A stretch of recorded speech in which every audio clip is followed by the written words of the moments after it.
السلام علیکم دوستو غصہ، جی ہاں، غصہ بہت بری بلا ہے، بہت بری شے ہے۔ غصے کے عالم میں ہم بہت سے ایسے فیصلے کر لیتے ہیں اور بہت سی ایسی غلطیاں سرزد ہو جاتی ہیں ہم سے کہ جن کا ازالہ پھر ممکن نہیں ہوتا۔ غصے میں کیے ہوئے فیصلے ہمیشہ زیادہ تر غلط ثابت ہوتے ہیں، اور غصے میں ہمیں اپنے حواس پہ قابو بھی نہیں رہتا، اور غصے کے عالم میں بلڈ پریشر بھی ہائی ہو جاتا ہے، اور کئی لوگ تو اتنا غصے میں چلے جاتے ہیں کہ وہ چیزوں کی توڑ پھوڑ شروع کر دیتے ہیں اور منہ سے جھاگ نکلنے لگ جاتے ہیں، اور ان کو اپنے لفظوں پہ قابو نہیں رہتا، وہ فمبل کرنا شروع کر دیتے ہیں۔ غصے میں تاریخ گواہ ہے، اگر ہم انسانی تاریخ پڑھیں، کہ غصے میں بڑی بڑی طاقتوں نے، دنیا کی بڑی بڑی طاقتوں نے بہت بڑے اور غلط فیصلے کیے۔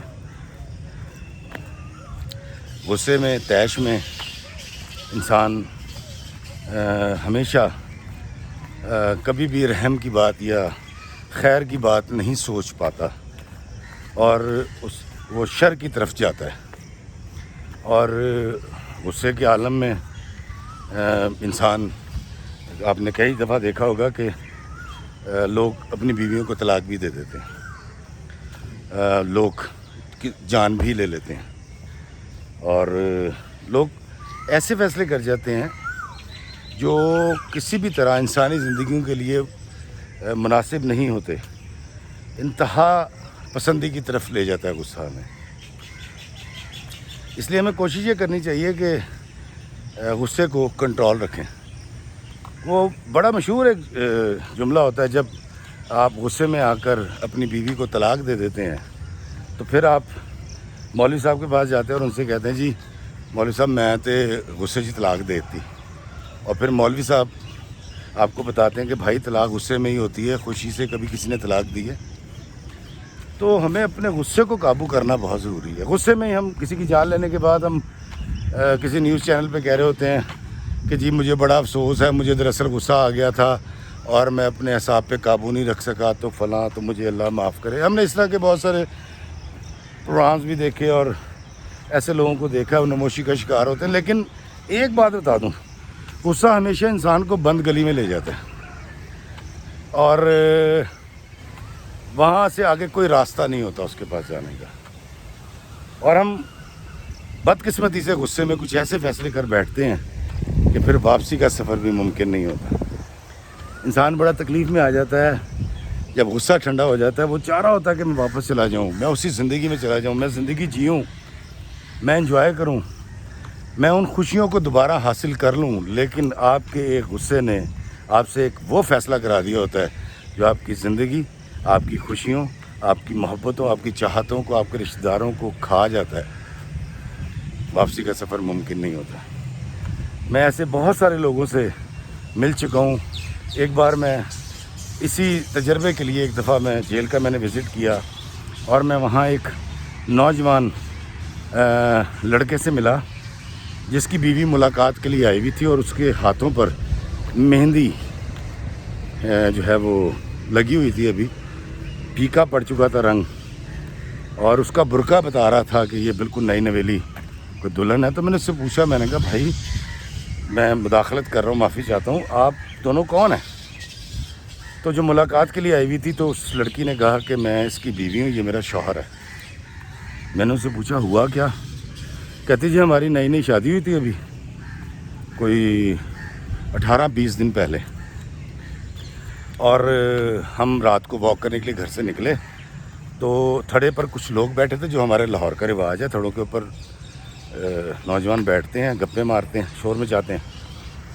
تو جی کسی نوجوان نے کوئی جگت لگا دی اور گندی گالی دے دی شاید، جو کہ نامناسب تھی اور کسی عورت کو نہیں سننی چاہیے تھی۔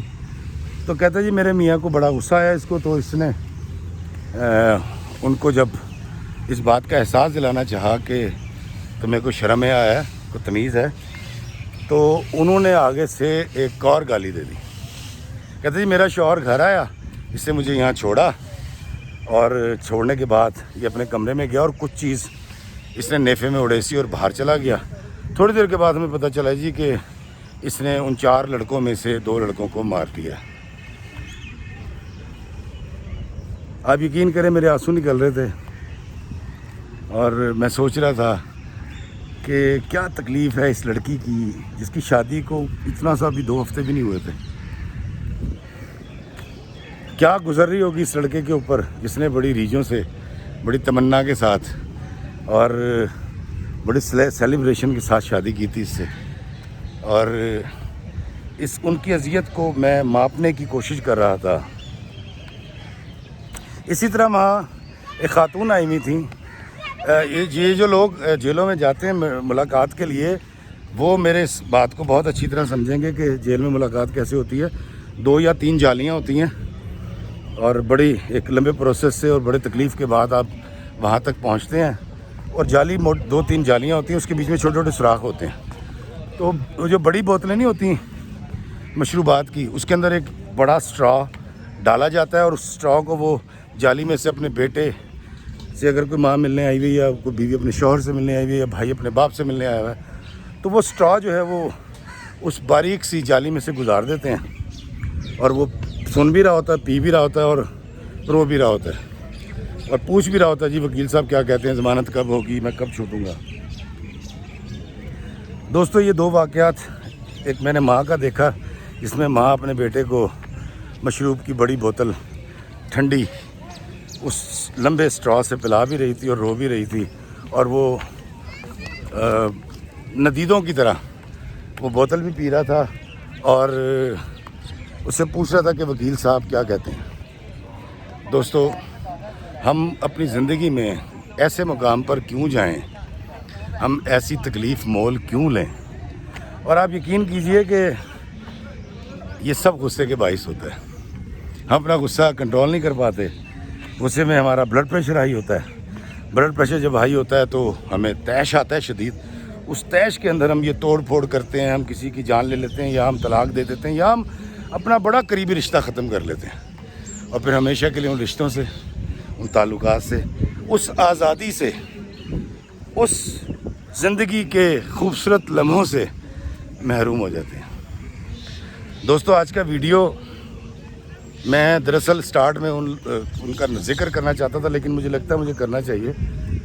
میں آج کا ویڈیو میں ان تمام لوگوں سے جو غصے والے ہیں اور جو طیش میں جلدی آ جاتے ہیں، جن کا بلڈ پریشر ہائی ہو جاتا ہے، ان سے گزارش کروں گا ہاتھ جوڑ کے کہ خدارا اپنے غصے کو کنٹرول کرنا سیکھیے۔ آپ کا غصہ بہت سارے لوگوں کی زندگی تباہ کر رہا ہے۔ لازمی نہیں کہ آپ اس میں آ کے طیش میں آ کے قتل کر دیں گے، یا آپ طلاق ہی دیں گے، یا کسی کا سر پاڑ دیں گے، نہیں۔ جب آپ طیش میں آ کے اپنی زبان سے نشتر چلاتے ہیں اپنے بیٹے پر، اپنی بیٹی پر، اپنی بیوی پر، اپنی بہو پر، یا اپنی ساس پر، یا بہویں ساس کے لیے، یا ساس بہو کے لیے، یا شوہر بیوی کے لیے، بیوی شوہر کے لیے، جب زہریلے نشتر لفظوں کے چلاتے ہیں نا، تو بڑی زندگی عذاب ہو جاتی ہے اور ناقابل برداشت ہو جاتی چیزیں۔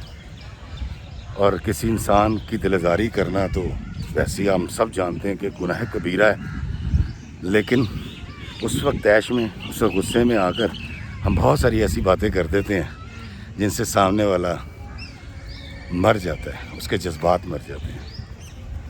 تو دوستو لازمی نہیں کہ آپ طیش میں آ کے، غصے میں آ کے بہت بڑا کوئی کرائم کر لیں گے، اس کے چانسز تو باقی رہتے ہیں، لیکن یہ چھوٹے چھوٹے کرائم انہی کرائم کے برابر ہیں۔ آپ نے اگر ایک انسان کا دل دکھا دیا ہے تو آپ نے گویا اس کی جذبات کو قتل کر دیا نا، تو یہ بھی مرڈر ہے، لیکن اس کی سزا اس طرح سے نہیں ہوتی۔ تو اس لیے آقا دو جہاں سرکار مدینہ فرماتے ہیں کہ جب آپ کو غصہ آئے تو اب اگر آپ کھڑے ہیں تو بیٹھ جائیں، بیٹھیں تو لیٹ جائیں، ٹھنڈا پانی پئیں، اس جگہ کو چھوڑ دیں۔ اور ڈاکٹرز کا یہ کہنا ہے کہ 12 منٹ سے زیادہ کوئی تاثر، کوئی فیلنگز آپ پر قائم نہیں رہ سکتی۔ تو ہم 10-12 منٹ اگر ٹھہر جائیں کسی بھی فیصلے کو کرنے میں، طیش میں آ کر جو کرتے ہیں، غصے میں آ کر جو کرتے ہیں، اس کیفیت میں جو کرتے ہیں، تو یہ کیفیت 10-12 منٹ کے بعد خود ہی ختم ہو جائے گی اور آپ بڑے ایزی بھی ہو سکتے ہیں۔ دوستو پیار کیجئے، پیار بانٹیے. پیار کی زبان بہت اچھی زبان ہے اور یہ بڑی اچھی لگتی ہے لوگوں کو. میں آپ کو بتاتا ہوں کہ محبت میں انسان کو وہ سرور میسر آتا ہے کہ جس کی کوئی مثال ہی نہیں ملتی، جو انمول ہوتا ہے. تو اپنے ارد گرد سے، اپنے رشتہ داروں سے، اپنے رشتوں سے محبت کیجیے. اور جب کبھی غصہ آ جائے تو سرکار 10-12 منٹ رک جایا کریں کوئی فیصلہ لینے میں. 12 منٹ کے بعد کر لیجئے گا. آپ کا دل کرتا ہے آپ کی بیوی نے بڑی بدتمیزی کی ہے، 12 منٹ کے بعد طلاق دے دیں. مجھے پتہ ہے 12 منٹ کے بعد طلاق دیں گے نہیں. اور وہ لوگ، میں ان سے بھی گزارش کروں گا جو اس تیش کو بڑھانے میں مسلسل آپ کا ساتھ دیتے ہیں نا، کہ وہ انہیں گل کی میں کیتی نو ایتے فلاں ہو کہتے ہیں جی سگنا دی تھی نے ویکھیا سی کیا سی انہیں چنڈ کٹ ماری سی. نہ کریں یار. لوگوں کو اس طرف راغب کریں کہ وہ اپنے غصے پہ کنٹرول کریں اور محبت کو پروان چڑھائیں. دوستو ہم محبت کریں گے تو یہ دنیا جنت بن جائے گی. غصہ چھوڑیے، محبت کو پروان چڑھائیے کہ محبت ہی وہ آخری حل ہے اس دنیا کو جنت بنانے کا، ترقی کا اور پیار کا. اللہ تعالیٰ ہمیں محبت کرنے کی توفیق عطا فرمائے. اللہ ہمیں آسانیاں عطا فرمائے اور آسانیاں تقسیم کرنے کا شرف عطا فرمائے. آمین. السلام علیکم ورحمۃ اللہ وبرکاتہ.